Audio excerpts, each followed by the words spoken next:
Hey again, YouTubers. This is part 2 of the dishwasher fix, solenoid water fix. I've got it installed now.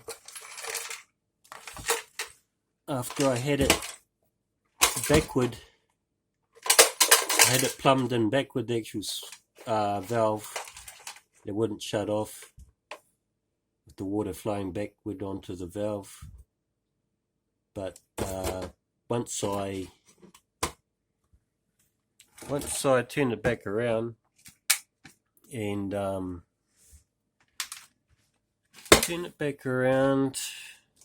had to fix a couple of leaks, put a bit more hemp tape on there and grease, and it seems to run fine. So I'll give you a quick demo. Just turn your camera back around here. Where are we going?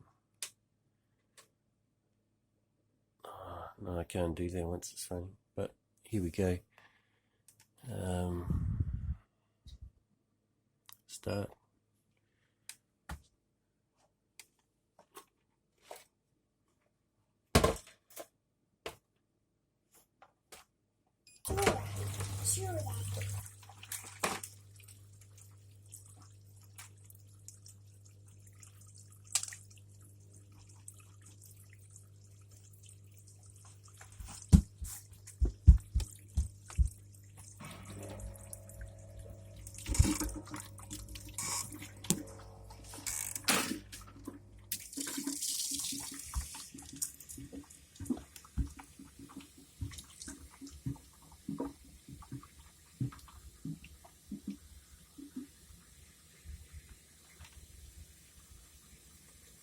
It's it open now.